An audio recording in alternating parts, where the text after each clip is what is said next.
would presume to speak about professionalism. Everybody knows him, he's so very well known, respected, and we just thank him for his presence here. And he had such a wonderful response at the last festival. Once more, legend, before he starts, a big round of applause.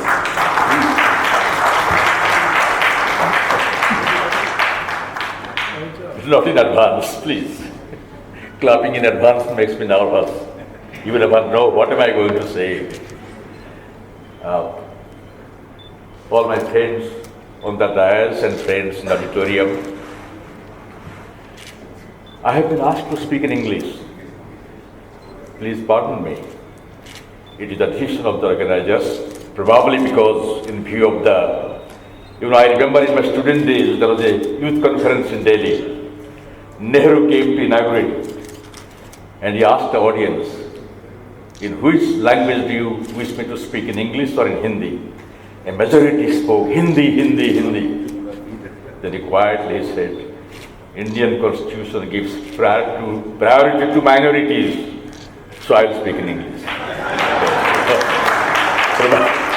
Probably in view of the presence of my friends like Harish Trivedi and a few others, Kailash and Abhay Babu would like me to speak in English. The topic for today is the quest eternal and literature today. Pardon me, I am a premeditated beginning I will make. Yesterday when I was coming towards this hotel, an awful power of nostalgia almost captured me. Way back in 1953, way back in 1950, as a high school student at Bilaspur, we had come in an excursion to Bhubaneswar, and Bhubaneswar meant the old Bhubaneswar presided over by Lord Lingaraja, not the Bhubaneswar you see today. Believe me, we had to clear our ways through bushes and creepers to find out the famous inscription of Ashoka, the inscription which changed the destiny of India and consequently also of the world, but it was not preserved at that time. Then things moved swiftly. I believe in 51 or 52, the great statesman of Orissa at that time, Hari Krishna Mahatab, decided to shift the Orissa assembly post to Bhubaneswar, which was practically a desert. It was an impossible scene for you, a clump of few houses amidst the desert. What is known as Portal Hall today was the Orissa assembly, and a few rooms as secretariat, and one restaurant for the MLAs, and a few rooms for the MLAs. Most of the MLAs were coming from Cuttack, going and coming back. A friend and myself decided to have a experience of the assembly. We came. 1 hour was enough to make us completely, suffer from a headache, and we came out. It was a summer noon. I was in badly need of a cup of tea. I'm sorry, I'm deviating from my planned talk, but I cannot resist the nostalgia today. And we are looking for a shop somewhere we could have a cup of tea.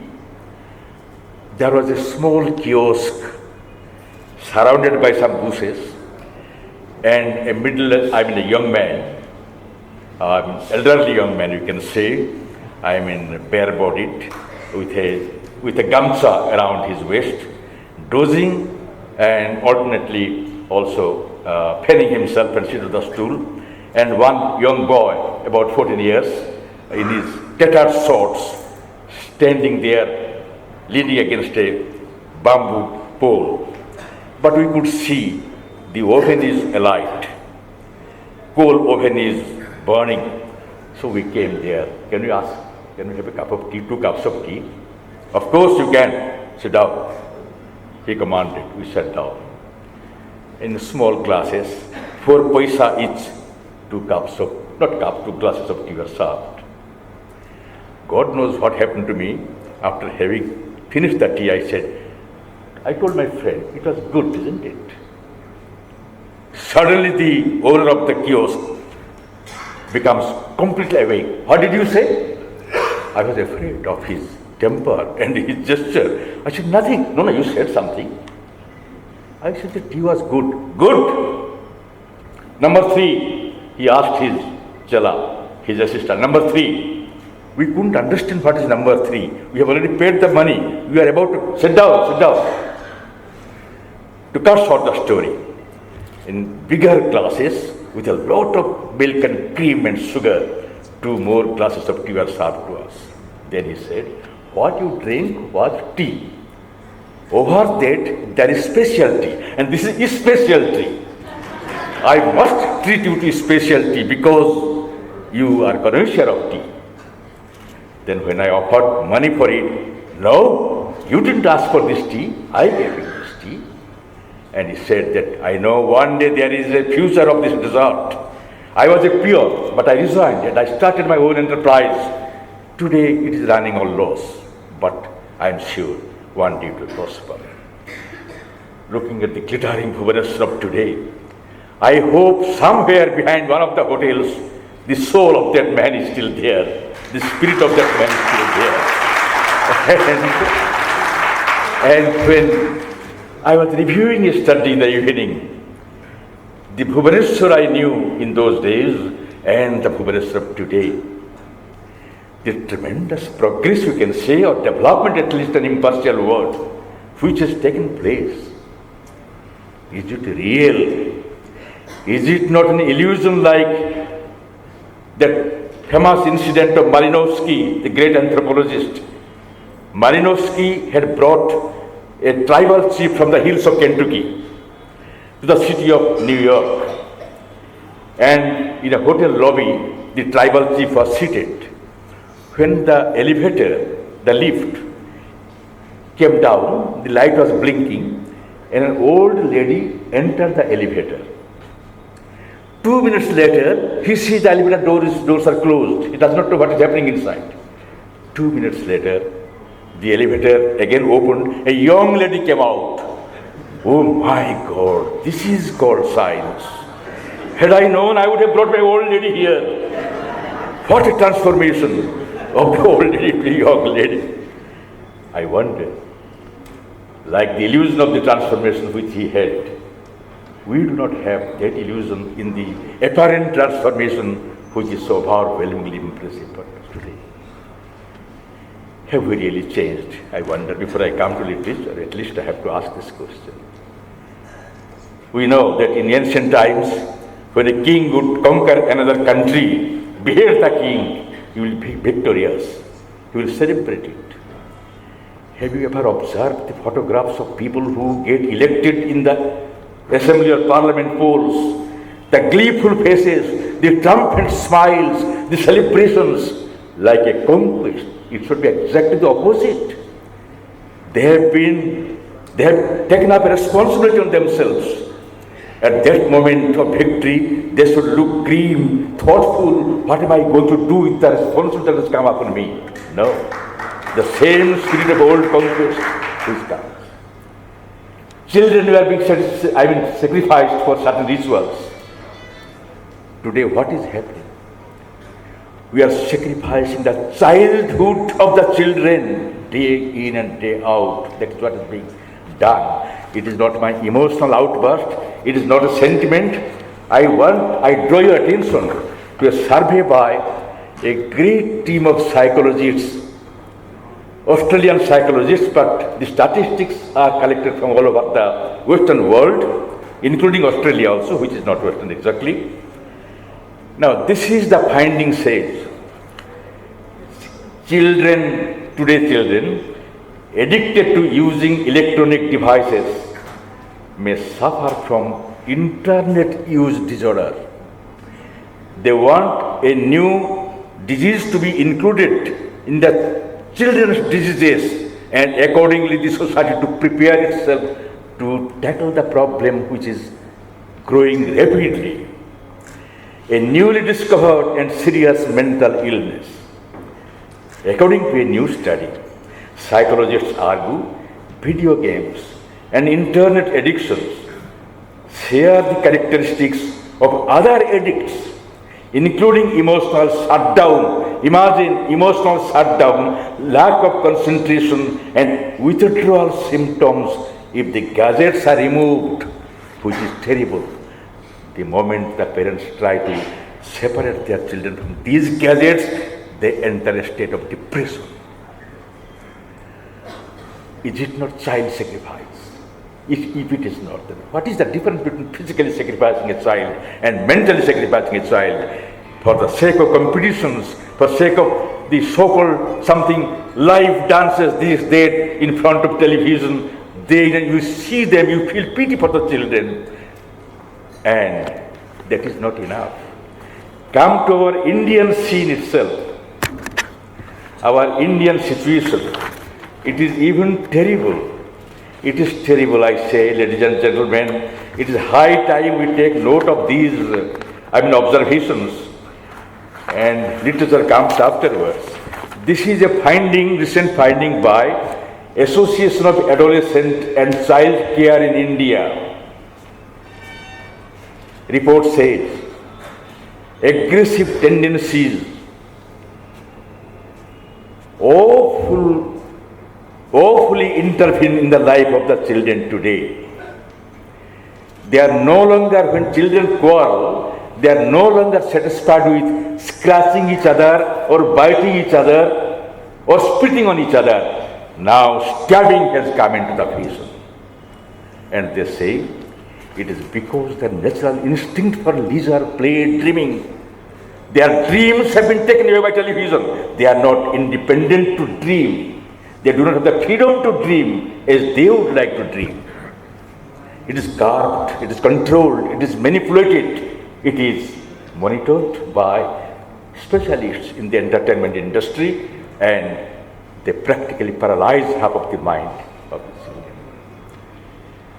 Do not be under the illusion that modern children are more intelligent. No. You see, Gerald Crabtree, famous psychologist, in Melbourne University, and not Melbourne University, I forget just the other university, Stanford University.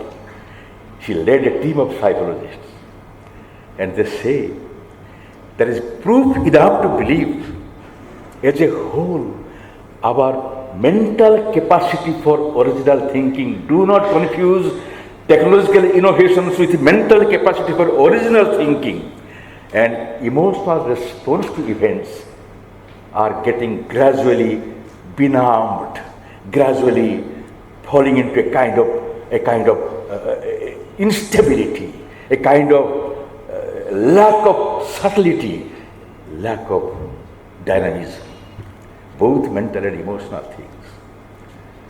Now, this is the background of my talk. Time is short, I will be very brief. Not very long ago, National Book Trust India decided to hold a book fair in Srinagar after many years, some 25 years or so. And the local writers wanted somebody from the rest of India to go and communicate with them, a kind of meet the author program. And then I was asked to take up the role. I had never been to Kashmir in my life, never to Srinagar in my life. But this was a challenge. Challenge because the moment I received the invitation, some very good friends told me, never speak about Indian nationalism, about Indian patriotism, about Indian philosophy, and by no means utter the name of Sri Aurobindo. No religion. I said, why? Sri Aurobindo is no religion. They will not understand. Any kind of name of this nature, that will immediately associate them with some religious leader, some prophet, some guru, some of the godmen of India. Don't do this mistake, please. Not one, but 2 or 3 of my very esteemed friends told me. Anyway, I was in Srinagar. The book fair inauguration was immediately followed by Meet the Author program. Hall was packed. Most of them are young people, writers, budding writers, and they fielded numerous questions I tried to answer them all. It was finished, that's happily finished. It's okay. Next day, two of my Muslim young scholar friends, they were driving me through Anantnag to Pahalgam. At Anantnag, they told me, Manoj Babu, don't mind, Manoj Da, they were calling me, don't mind, our professors, they have not read much of your stories, a few, and they would like to have a cup of tea with you. Then we had a cup of tea. As I was coming out, the principals of one boys' college, one ladies' college, both having 2,000 students each. And they surrounded me, professors, you must give a talk tomorrow. But tomorrow I wanted to see Gulmarg. They were the glum looked up. Immediately I said, no, I sacrifice my Gulmarg program, I will come tomorrow. Sir, believe me, ladies and gentlemen, they said it is not open to students, only research scholars and members of the staff of both the colleges. Fine. It was a hall with about 400 capacity. 500 people were there inside, about 50 or 60 people were outside. And I spoke for 45 minutes. I forgot altogether about the inhibitions which I should have developed because of the warning from my restaurant friends. I spoke on the dream of the future. I spoke of Sri Aurobindo. I spoke that man is not the last one in creation, in evolution. There is something beyond the present man, etc., etc., etc. And I stopped at 45 minutes. The principal said, about 30% of the audience were ladies, professors, staff, and research scholars. And the principal said, please, we have to answer some questions. Each question was an intelligent question. I will give you one sample. How is it that when we read a classic, we feel something, we can't define it, but we feel rejuvenated, even if the classic is ending on a tragic note? How is it that one of them said, I have read all the latest award-winning Indian novels in English. Each one, after reading it, I feel somehow a touch of melancholy. I feel that I have not gained anything apart from learning better English, so far as cliches are concerned, so far as violence against grammar is concerned. I am more daring with my English because I can now, if they can be so violent against the structure of English language, I can also be.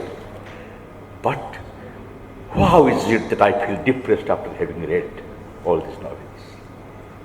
I told them, do not expect any answer from me, but keep up this quest. Why?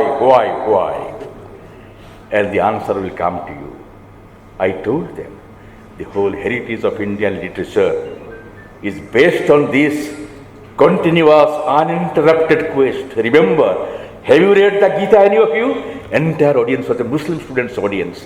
I think there are about 100 hands raised. I was charmed. Yes, we have read something about the Gita, something about in translation. I said, well, it was a question and answer between Lord Krishna and Arjuna.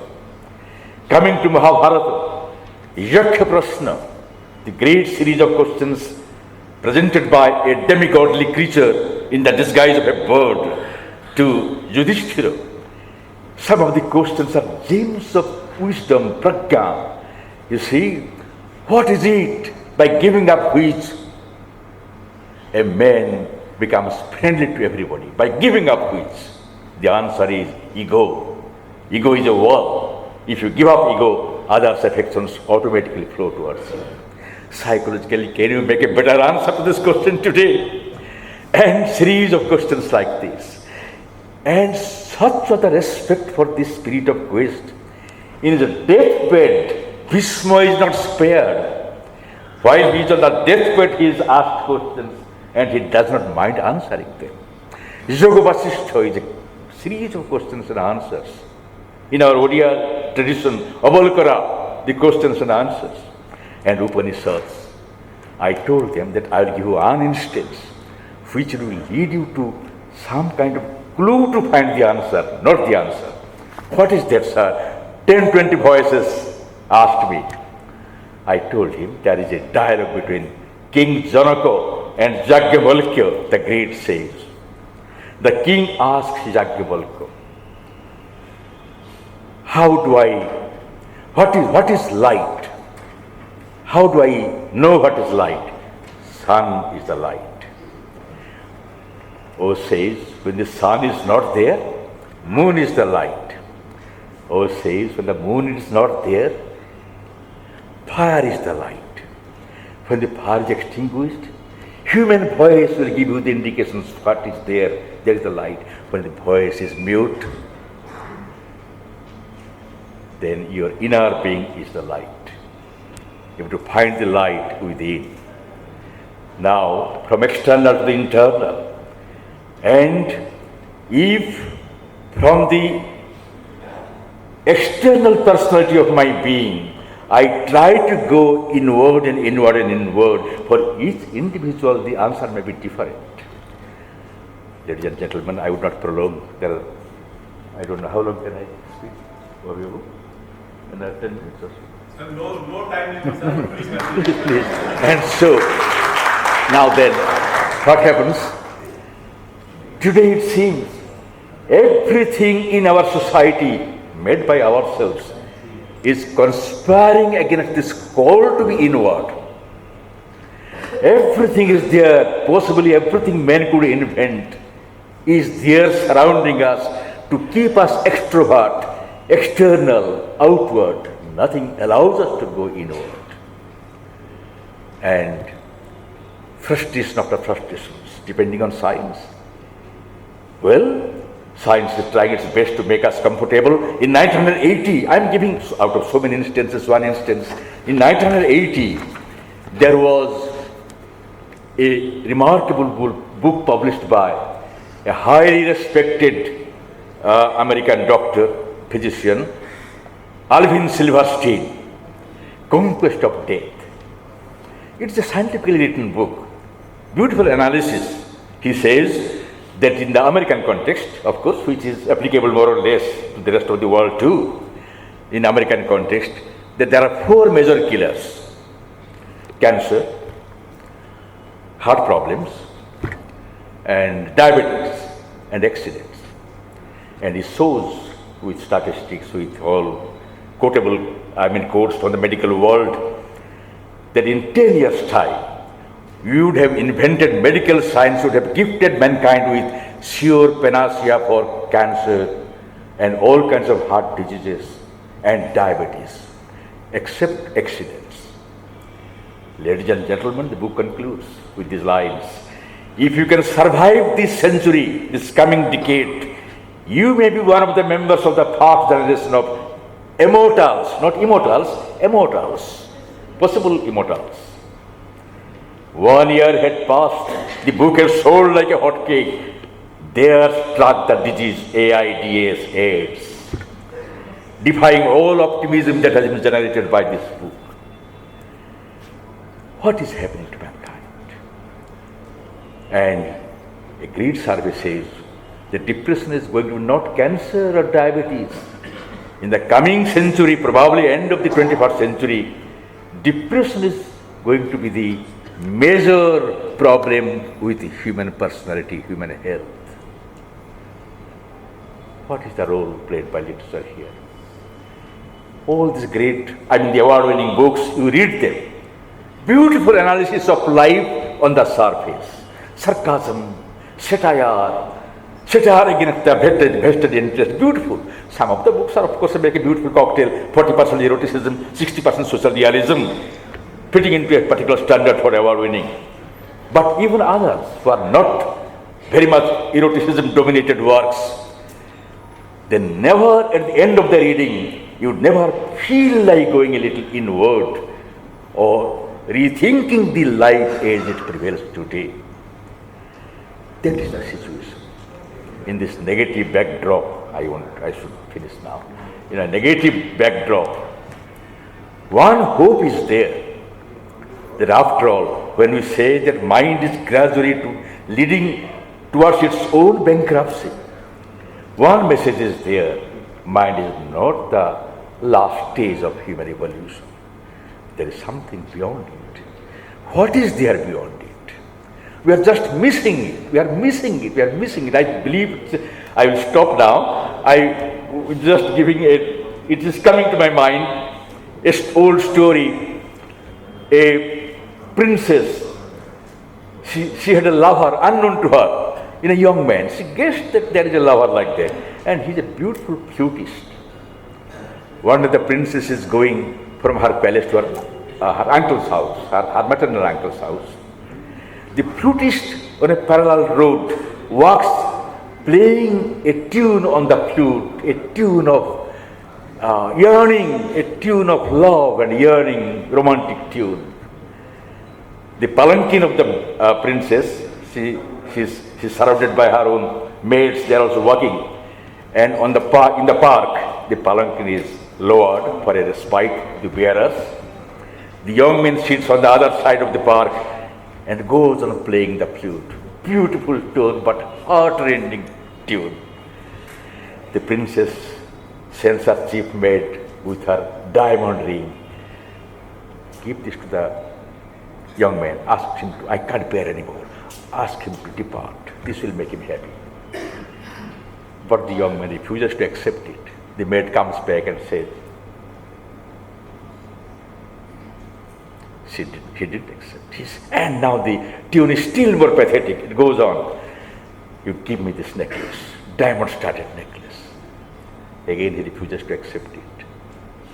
You give me this crown, costliest, he can buy a small kingdom with this. This time the flute stops. When the maid comes and informs the princess he has accepted it, the princess said, had he refused this time, I would have gone and surrendered myself to him. All negative field is prepared for us to take a new jump. It is some still remaining. We are disillusioned with life, disillusioned with all the pleasures, hedonistic pleasures presented to us. But we cannot take the last step of making an inward journey. Nobody is asking to sacrifice you of your external amenities, luxuries. They are gift to mankind. Divine certainly wants man to be happy, not unhappy. No, by no means. India's eternal philosophy is Ananda. We are creatures of Ananda. We are immersed in Ananda. Ananda sustains us and we go back to Ananda. Forget about the timely interruptions of Buddhism and Sankara. They have their own role to play at a given time. The Vedas had been forgotten, rituals prevailed. Buddha said life is a kind of bundle of sorrows. Sankara contradicted him, did not give a very positive, alternative. Life is illusion. Fine, they have their own role to play in our life, but that is not the end of it. India's basic stand is Ananda. Life is best in Ananda. We come from Ananda, we will pass into Ananda. So, there is nothing wrong with Ananda, but the external Ananda is nothing in comparison to the inner world of Ananda that awaits us.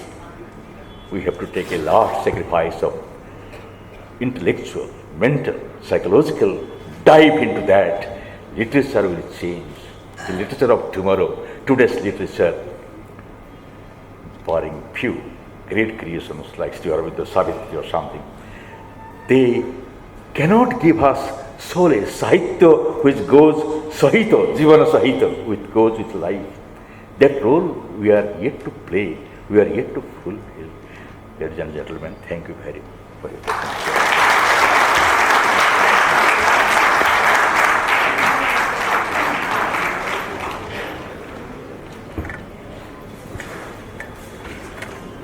As usual, ladies and gentlemen, our impressive chief guest, Professor Manoj Das. Thank you, sir, for being with us, making it so very special.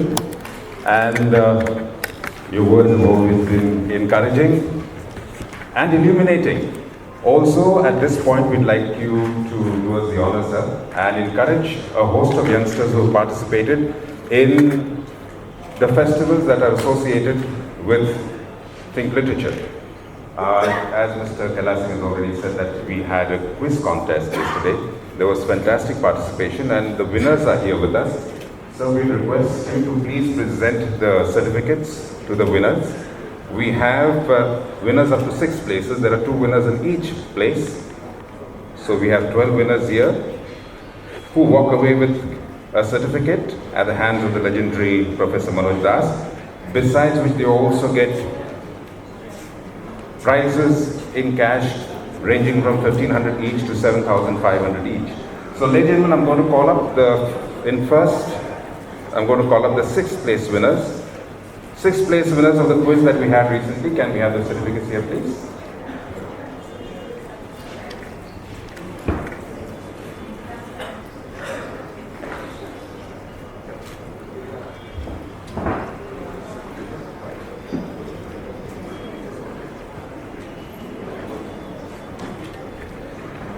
Ladies and gentlemen, please put your hands together for in the 6th place, participating and winning 6th place in the quiz contest, Devjit Tripathi. Devjit gets a certificate at the hands of Professor Manoj Das. That is totally invaluable. And of course, there's a small, also there's a check of 1,500 rupees.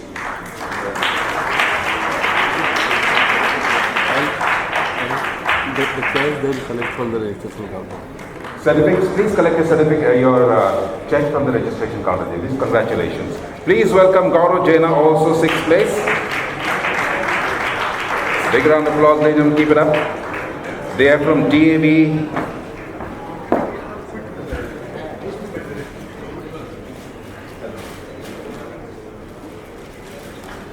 Congratulations. In the 5th place, we have BJEM, and from BJEM we have Ranjan Dev.